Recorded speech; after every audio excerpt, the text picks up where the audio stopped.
तो अब चिराग पासवान ने खुल्लम खुल्ला कह दिया कि शर्म आती है, इस सरकार में रहकर मुझे शर्म आती है। क्या है ये इशारा चिराग पासवान का, या चिराग पासवान कुछ और कहना चाहते हैं? ये नीतीश कुमार क्यों नहीं समझ पा रहे हैं, एनडीए सरकार क्यों नहीं समझ पा रही है कि चिराग पासवान के दिमाग में कुछ और चल रहा है, चिराग पासवान कोई और ही राग गा रहे हैं, चिराग पासवान के दिमाग में कुछ और ही चल रहा है। ये कब समझेंगे, उनका अकल ठिकाना कब आएगा, कब उनके आँख खुलेंगे? ये बड़ा सवाल है जो हम और आप सब समझना चाहते हैं। आइए ज़रा सा समझिए, ज़रा सा परखिए और ज़रा सा पर समझने की कोशिश कीजिए कि दरअसल क्या तमाशा चल रहा है। चिराग पासवान ने ऐलान किया सबसे पहले कि हम 243 सीटों पर चुनाव लड़ेंगे। अब वो एनडीए के साथ हैं तो भाई अब चुनाव कैसे लड़ेंगे? मतलब ये नेता मूर्ख कैसे बना रहे समझिए। या फिर ये इशारा करे तो खुल्लम खुल्ला करो ना भाई, कैमरे पे जब ऐलान कर सकते हैं, मंच से ऐलान कर रहे हैं, तो फिर पार्टी छोड़ क्यों नहीं रहे, फिर एनडीए सरकार का साथ क्यों नहीं छोड़ रहे हैं? तो ये इन लोगों का दोहरा चरित्र समझ में नहीं आ रहा है। ये लोग बिहार की जनता को, देश की जनता को बेअक्लमंद समझते हैं, बेवकूफ़ समझ रहे हैं। भाई ये कैसे होगा, मुझे आप बता दीजिए। चलिए मान लीजिए मैं बेवकूफ़ हूँ, मुझे अकल नहीं है, तो बिहार की जनता को समझा दीजिए, प्रेस कॉन्फ्रेंस कीजिए कि जब आप बिहार की पूरी सीटों पर चुनाव लड़ेंगे तो एनडीए के साथ कैसे रहेंगे, मुझे ये समझना है। फिर आप ये कह रहे हैं कि मैं जिस सरकार में हूँ मुझे शर्म आती है, कानून व्यवस्था को लेकर कर। अरे भाई जब एनडीए में रहकर शर्म आ रही है, बिहार सरकार में रहकर शर्म आ रही है, तो क्या किसी ने आपको ताला लगा दिया है, क्या आपके पार्टी को ताला लगा दिया है कि आप किसी में नहीं जा सकते या साथ नहीं छोड़ सकते? छोड़ दीजिए ना।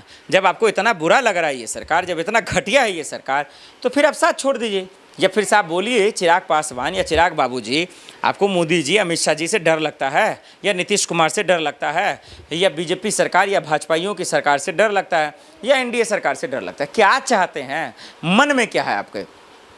मन में कुछ है, दिमाग पे कुछ है, बोल कुछ रहे हैं, कर कुछ रहे हैं। तो चिराग पासवान का जो दर्शकों इशारा है, जो वो बोलना चाह रहे हैं, हो सकता है कि वो साथ छोड़ दें, क्योंकि अगर जिस तरीके से उन्होंने एक मन से ऐलान किया, तो मुझे तो नहीं लग रहा कि वो कहीं भी एनडीए के साथ रहकर चुनाव लड़ेंगे, क्योंकि उन्होंने पूरा ऐलान किया, एक मन से बजबते वीडियो भी है सोशल मीडिया, वो आप सबके सामने है, आप लोग जानते ही हैं। तो फिर वो इंडिया का हिस्सा कैसे हो सकते हैं? अब आज छोड़े, कल छोड़े, चुनाव से पहले छोड़े, अब जब भी छोड़े, क्योंकि चुनाव में ज़्यादा दिन का वक्त पड़ा नहीं है। और चुनाव आयोग की बेशर्मी तो हमारा आप देख ही रहे हैं बिहार में एसआईआर को लेकर। फिर अब सदन शुरू होगा, दूसरा सप्ताह, उसमें भी फिर वही होगा। विपक्ष लगातार आवाज़ उठा रहा, सरकार बात करने के लिए तैयार ही नहीं है, सरकार को हिम्मत ही नहीं है।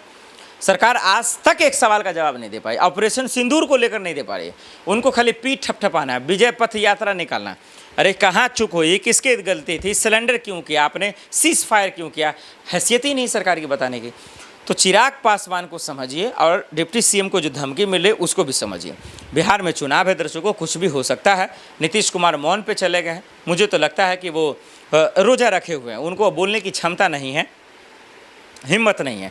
सदन के अंदर जब सवाल जब होगा तो लालू जी राबड़ी यादव को गाली देना वो शुरू कर देंगे, बस उनकी यही रह गई है। तो अब आखिर में ये समझ लीजिए दर्शकों कि चिराग पासवान कभी भी जो है नीतीश कुमार को धक्का दे सकते हैं, नीतीश कुमार कभी भी एनडीए को धक्का दे सकते हैं, या साथ छोड़ सकते हैं। चुनाव से पहले वो कोई बड़ा तिकरमबाजी कर सकते हैं, या नीतीश कुमार से भी बड़ा भी फ्रॉड निकल सकते हैं वो, मतलब सियासत के तौर पे, राजनीति के तौर पे। क्योंकि जिस तरीके से उन्होंने सीटों पे चुनाव लड़ने का ऐलान किया है, आज न कल उनको साथ छोड़ना पड़ेगा। क्यों? अगर वो लड़ेंगे तब, और नहीं तो साफ साफ फिर ये ऐलान क्यों किया कि हम चुनाव लड़ेंगे, फिर ऐसा उन्होंने कहा क्यों? तो एनडीए के साथ रहेंगे तो फिर ऐसा संभव नहीं है। तो ये गुत्थी, ये होशियारी चिराग पासवान की एनडीए सरकार, नीतीश कुमार को समझना पड़ेगा, उनके बेटे को समझना पड़ेगा, भाजपाइयों को समझना पड़ेगा, बीजेपी को समझना पड़ेगा। और नहीं समझेंगे तो आने वाले वक्त में खामियाजा आपको खुद भुगतना पड़ेगा।